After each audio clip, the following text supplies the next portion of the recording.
Edu, um jogo horroroso. Jogo horroroso, jogo para 0-0, né? Eu tava olhando aqui detalhadamente o gol do Sport, quando o Lucas Lima toca a bola pelo lado esquerdo, ela é cruzada, dois jogadores do Sport furam, dois. E nas furadas deles, a zaga do Guarani ficou atordoada. E aí a bola se oferece pro Zé Roberto, que dá uma chapinha, né? Um toquinho, e tira a bola da vigilância do Vladimir e faz 1-0. Isso foi a 31 do segundo tempo. Agora, a verdade do jogo é a seguinte: o Sport não mereceu ganhar o jogo e o Guarani também não mereceu ganhar o jogo, mas não mereceu perder. Um jogo típico para 0-0, qualidade técnica baixíssima, dois times lentos, e eu não consigo conviver pacificamente e não consigo aceitar numa boa esse conformismo do Guarani com a tragédia, né? Porque se nós fizermos uma conta aí, companheiro, o Guarani tem mais 5 jogos no primeiro turno e tem mais 19 jogos no segundo turno. São 24 jogos. Ele precisará fazer aí algo em torno de 38, 39 pontos.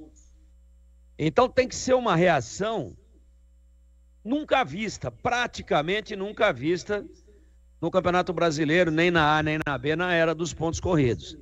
Matematicamente é possível, as contratações são todas elas questionáveis, os jogadores dispensados são jogadores experientes, mas me parece que o Guarani está pensando também em folha de pagamento, Chay, Diogo Matheus, Camacho, entre outros aí, que vão compor essa van que vai deixar o Guarani agora na janela. E eu não consigo ver no Guarani poder de reação.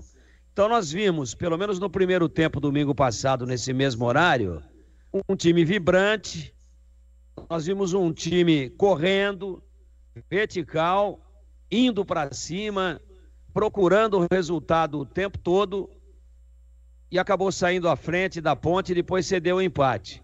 E eu tive a oportunidade de dizer isso no domingo passado. Olha, eu quero ver o Guarani com essa vibração, não só quando tem prêmio extra, não só quando o Botafogo faz 1-0 aqui no Atlético Mineiro, no Engenhão, não só quando a repercussão do jogo é maior, não só quando o público é maior, não só quando a torcida vibra mais.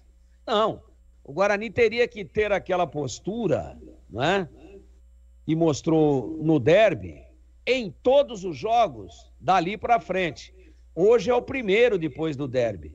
Time lento, né? Time que tenta, vai, toca, mas time frio.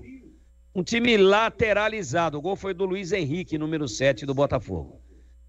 Time que toca lateralmente, que não tem poder de penetração. Eu quero dizer o seguinte, que eu fiz aqui uma intervenção e critiquei de uma maneira um pouco mais contundente o time do Guarani, que se conforma com a tragédia.